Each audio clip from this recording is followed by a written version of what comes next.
ये नहीं कह रही हूँ, मैं कह रही हूँ ये बिठा दिया, एक गंजेड़ी इंटरेस्ट। जिम्मेदारी किसी की नहीं है, ये क्या बात हो गई? मैं आपको, आप कुछ नहीं, आप और बोल रहे हैं, बताइए मैं ना, कुछ और बोल क्या- रही हूँ। क्या- मैं अपनी तो बात क्या- पूरी कर रही हूँ कि क्या करने नेशनल आप? इंटरेस्ट का मुद्दा है, इसमें जो भारत का इंटरेस्ट है वो आता है। अगर ये बात जो है बाहर जाती है तो लोग फ्लाइट्स लेना बंद कर देंगे। ये क्या मतलब एश्योरेंस किसी है को कि दिखा जो दो। दूसरा मंत्री बनेगा जिसको उसके टाइम में ऐसा रोडवेज की बस चलाने वाले को बोलो जा तू नहीं नहीं नहीं ट्रेन चला ले। ये प्रोसेस हैं? है सुधारने की। क्या क्या ये पॉसिबल है? क्या आपको वाकई ऐसा लग रहा है कि वहाँ पर जो पायलट्स बैठे हुए हैं वो क्वालिफाइड ही नहीं है? आप ये कह रहे हैं, मतलब नॉर्म्स पे काम करना, सिक्योरिटी फिक्स करने की बात, लेकिन आप जो एग्जांपल दे रहे हैं वो तो बैठ ही नहीं रहा। सबकी देखिए, सबकी बात नहीं कर रहे, सब पायलट की हम बात नहीं कर रहे, मगर ये जिम्मेदारी कोई लेगा भाई? वो कैसे नशा कर लिया, कैसे नशा हो गया, उसको मेडिकल चेक हुआ था नहीं हुआ था? आज सड़क के ऊपर भी अगर कोई ड्राइवर गाड़ी चला रहा है, कमर्शियल वाहन भी चला रहा है, तो जगह जगह बैरिकेडिंग लगा के, मुंह में पाइप लगा के चेक करते हैं, शराब के नशे में तो नहीं है। किसी मल्टीनेशनल कंपनी में अगर कोई चालक जा रहा है तो वहां पे अगर महिला को लेके जा रहा है तो वो कंपनी की जिम्मेदारी होती है, वो चेक करके भेजती है। इतना बड़ा जहाज है, 240 यात्री उसमें यात्रा कर रहे हैं, 300 फुट से नीचे आ गया, एक यात्री हजारों लाखों रुपए की टिकट लेके बैठा हुआ है, अपनी जान को दांव पे लगा के बैठा हुआ, किसके भरोसे, किसके भरोसे? हाँ पूजा जी, देखिए जिस तरीके की ये घटना है बड़ी दुखदाई है, और देखिए मैं तो अल्लाह का शुक्र अदा करता हूँ कि उसमें जो यात्री थे वो यात्री सब सुरक्षित है, ये सबसे बड़ी बात है। और यहाँ पर देखिए बात यहाँ पर जिस तरीके की हो रही है तो हम लोग तो वही बात करेंगे इंसानियत की। और यहाँ पर बार बार जो पायलट की बात आ रही थी, पहले पायलट को वहाँ पर परमिशन कैसे मिली? भाई रैंडम होते हैं, टेस्टिंग वगैरह सब होते हैं, चेक होते हैं। और वहाँ पर अगर बाद में अगर ये कहा जाए कि भी इन्होंने तो गांजा पीकर चला रहे थे, उससे पहले क्या कर रहे थे? भाई 300 फीट की हाइट कम नहीं होती है। उन यात्रियों के मन से पूछिए जिनकी जान हथेली पे थी, थर्रा रहे थे डर के मारे, खौफ के, वो मंजर कैसा था होगा वो मेरे वो यात्री भाई बता पाएंगे। पूजा जी आपको भी मैं अपने साथ एक घटना मैं बताता हूँ। मैं भी जब हवाई यात्रा कर रहा था, मैं दिल्ली से मुंबई जा रहा था, ऐसे जब मैंने देखा वहां पे तो मेरा भी जहाज ऐसे हिल रहा था। जो क्रू मेंबर थे, क्रू मेंबर जो है वो भी अपनी सीट पर बैठ गए थे, तो मुझे लगा कि कुछ ना कुछ हो रहा है। तो वहां पर सबने हमने सीट बेल्ट लगाई। जब हाजी नाजिम खान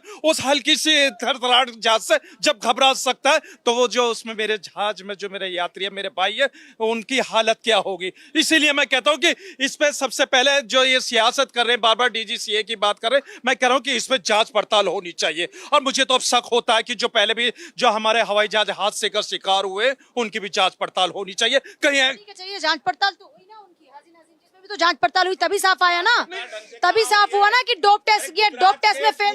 पूजा जी देखिए डोप टेस्ट की बात होती है, देखिए एक बार पॉजिटिव आया, दूसरी बार पॉजिटिव आया, अगर तीसरी बार भी कराते तो वो भी पॉजिटिव आता। भाई ऐसे क्या चल रहा है कि वो इस तरीके का ड्रग्स लेके वहां पे हवाई जहाज चलाने समझ रहे हैं कि युवा नशे में डूब रहा है और इस पर जो कार्रवाई की जा रही है वो बड़ा जरूरी है। नशे को लेकर अवेयरनेस फैलाई जा रही है, पढ़े लिखे युवा नशे में डूब रहे हैं, ये देश के लिए एक बहुत चिंता का विषय है। ये सिर्फ मामला अब एयर इंडिया या स्पाइस जेट या किसी क्रैश का नहीं है, अब ये देश के युवा का है। जो देश के युवा देश की स्ट्रेंथ है, वो अगर नशे में डूब रहा है, पढ़ा लिखा युवा भी डूब रहा है, तो ये सोचने की बात है। पहले लोग कहा करते थे कि नशा वो करते हैं जो कम पढ़े लिखे होते हैं। ये एक लोगों का माइंडसेट था कि जो वेले हैं, जिनके पास काम नहीं है, जिनके पास रोजगार नहीं है, जिनके पास रोजगार है, जो लाखों में तनख्वाह लेते हैं, आज वो भी नशे में डूबे हैं। और इस पर देश को, समाज को, देश की सरकार को, नेताओं को, समाज के लोगों को, सबको सोचना होगा। बिस्मिल्लाहिर्रहमानिर्रहीम, जय हिंद, वंदे मातरम, भारत माता की जय। पूजा जी बहुत ही बड़ी दुर्घटना टली है।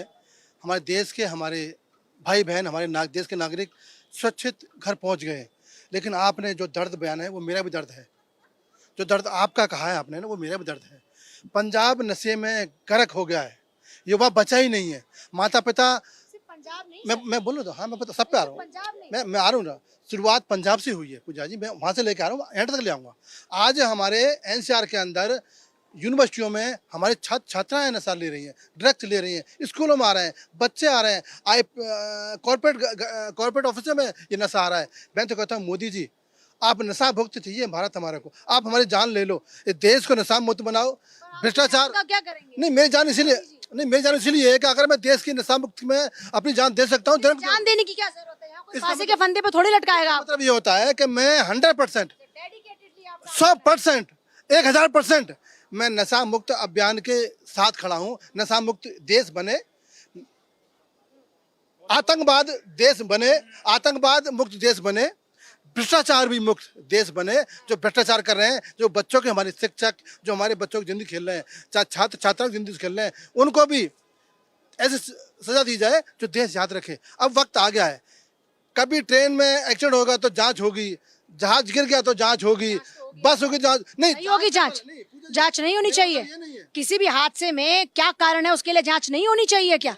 तभी सुधार होगा ना। बात करो ना, जांच से पहले वो पैमाना हम क्यों नहीं तय कर लेते? एक नशेड़ी राक्षस के रूप में बैठा भेड़िया, वो एक फ्लैट चलाता, उसको अगर पीना था तो मना कर देता, मेरे पास की नहीं है। 150, 250, 300 परिवारों की जान को, जिंदगी को अगर ले कूदा है तो कहीं ना कहीं ये उनकी मानसिकता भी खराब है, और इस मानसिकता को खत्म करना होगा। देश को नशा मुक्त, देश को भ्रष्टाचार मुक्त, देश को आतंक मुक्त बनाना है। तो हम समाज की भी जिम्मेदारी है। आज गली गलियों में नशा बिक रहा है, आज चौराहे पर नशा बिक रहा है, कॉलेजों में नशा बिक रहा है, हम देख रहे हैं। हमारे बच्चे हैं, वो कॉलेजों में बच्चे हमारे हैं, वो कोई बाहर से नहीं आए। हमारी बहन बेटियां हैं जो नशे के अंदर पब में जा रही हैं, क्लबों में जा रही हैं, नशा कर रही हैं। बहन बेटियां थोड़ी जा रहे हैं, भाई बेटे भी जा हाँ, युवा भी जा रहे हैं, छात्र छात्रा भी।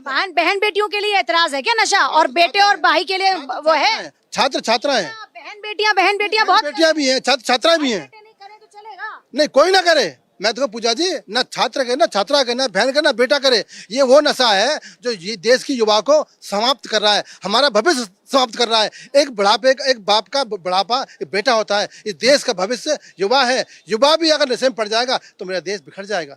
मोदी जी, आपसे निवेदन है, ऐसा कानून लाओ जो नशा के व्यापारी हैं, जो कारोबार हैं, जो राक्षस हैं, उनकी कमर तोड़ दो, चाहे किसी समाज का हो, किसी धर्म का हो, या कोई भी हो। तो जो ऐसा कारोबार कर रहे हैं, जिन्होंने ऐसा साम्राज्य स्थापित कर लिया, इसका क्या समाधान है सर? देखिए, समाधान पूजा जी क्लियर है कि यहाँ पर जो नशाखोरी चल रही है, अभी तो हम देख रहे हैं जमीन पर नशाखोरी है, अब देख रहे हैं आसमान में भी नशाखोरी शुरू हो गई है, जिस तरीके से पायलट का सामने आया है। तो सबसे इम्पोर्टेंट ये है कि अगर देखो बात करें कि इस्तीफा देने से अगर ये समस्याओं का समाधान होता है तो सबको इस्तीफा दे देना चाहिए। इस्तीफा देना समाधान नहीं है, व्यवस्था को बनाए रखना समाधान है कि सरकार ऐसे ठोस कदम उठाए जिससे कि जो इस तरीके के कार्य कर रहे हैं, जो नशाखोरी कर रहे हैं, उन पर एक्शन लिया जाए, जिससे कि आगे वो तैयार हो सके कि ऐसा नहीं करना है, ऐसे कानून बनाए। दूसरा कि यहाँ पर जैसे जिस तरीके से डीटीसी बसों में चेक किया जाता है, जो भी यात्री है वो टिकट उसने ले रखा है या नहीं ले रखा है, तो और किसी ने इसमें किया हुआ है, किसी ने वाइन पिया हुआ है, शराब पिया हुआ है, जैसे चेक होता है तो उसी तरीके से पायलट को चेक किया जाए, तो सारी चीजें की जा सकती है। और नशाखोरी के खिलाफ सिर्फ यही नहीं कि कुछ ही चुनिंदा है, ज्यादातर देश नशाखोरी में डूबा हुआ है। हाँ जी, यही सबसे बड़ा सवाल है। युवाओं के पास में जरा सबसे पहले जाऊंगी, ये जो मामला सामने आया एयर इंडिया का, उसके बाद फ्लाइट में बैठते हुए डर लगता है? बिल्कुल मैम, डर लगता है। जैसे जैसे हमने न्यूज़ उसकी देखी, हमें तो खुद डर लगा कि अगर अगली बार हम बैठने जाएंगे, हमारी इतनी चेकिंग होती है, तो मैम फ्लाइट में जो बैठते अटेंडेंट, उनकी तो चेकिंग होनी चाहिए, हमसे ज़्यादा चेकिंग होनी चाहिए उनकी। तो क्या आप क्या चाहते हैं, क्या होना चाहिए, क्या कड़े कानून ऐसे होने चाहिए कि लोगों की सुरक्षा सुनिश्चित की जाए? बिल्कुल मैम, जैसे हमारी इतनी चेकिंग होती है, उससे ज़्यादा उनकी चेकिंग होनी चाहिए, क्योंकि वो हमारी जाने लेके चलते हैं। मतलब कोई भी आप प्लेन देखते हैं, किसी में 240 लोग बैठते हैं, किसी में 500 लोग, किसी में 400 लोग जो बैठते हैं, उनकी तो सारी जिम्मेदारी उन्हीं के ऊपर होती है, फ्लाइट अटेंडेंट और पायलट के ऊपर। तो उनकी अच्छे से अच्छी जानकारी होनी चाहिए, और उनकी पुख्ता जानकारी उनके पहले से बोलना चाहिए उनको। बिल्कुल बिल्कुल। क्या चाहते हैं, क्या कैसे ये सुनिश्चित किया जाए कि जो यात्रा कर रही है पब्लिक, उनकी जो यात्रा है वो सुरक्षित हो? देखिए मैम, हम तो ये कहते हैं कि जैसे एसओपी जिस तरह से फॉलो अप किया जाता है, उसी तरह से पायलट का भी एसओपी बनना चाहिए। पायलट का भी ऐसा होना चाहिए कि को पायलट का भी, और सारे क्रू मेंबर जितने भी हैं, उनकी एक एसओपी होनी चाहिए। जब तक वो चेकलिस्ट पास ना हो तब तक उनको फ्लाइट अटेंड करने की इजाज़त ना देनी चाहिए। और इस पे तो कड़े कानून बनने चाहिए, जो कि हर चीज़ है वहाँ पे। जैसे अभी तक जो देश में हमारे घटना घटे हैं, वो हमें कहीं ना कहीं लगता है कि लापरवाही के कारण ही घटी है, और लापरवाही भी और अच्छी से जांच भी नहीं हुई अभी तक। आप क्या कहते हैं, सिस्टम ठीक करेगा या नैतिक जिम्मेदारी? क्योंकि नियम तो हजारों हैं देश में, उसके बावजूद उसका पालन नहीं होता। जी मैम, ये तो बात है, दोनों साइड से सिक्के के दो पहलू है मैम। एक जनता को भी अपने इसमें वो रखना पड़ेगा भागीदारी, और सरकार का भी काम है कि वो सारी चीजें उसके अंदर में सही व्यवस्थापन से करके बता के दिए जाए। और नशाखोरी तो एक ऐसी चीज है कि नशा तो ये सब बदनाम कर रहे हैं नीचे वाले लोगों को, नीचे तबके के लोगों को, जबकि नशा करने के जो पैसे होते हैं वो बड़े लोगों के पास में ही होते हैं। कोई सस्ता नशा कर रहा है, कोई महंगा नशा जी जी जी जी मैम, नशा सब कर रहे हैं। नशा तो सभी कर रहे हैं मैम। इनका तो यही कहना है कि सब नशा कर रहे हैं, बट ऐसा नहीं है कि नशा कर रहे हैं करके। हाँ। व्यवस्था इनको भी होना चाहिए। क्या होना चाहिए सिस्टम? देखिए इतनी जांच होती है एयर स्टेशन, हम वहाँ पर कभी जाओगे जब फ्लाइट में बैठने, डर लगेगा कि नहीं? वैसे भी मुझे तो वैसे भी डर लगता है, अगर क्रैश किया तो चले जाएंगे, लेकिन ये अगर पायलट ही पी करके चलेगा, है नशा करके चलेगा, फूंक के, तो लाखों लोगों की जीवन जो रहेगा सब साथ चला जाएगा।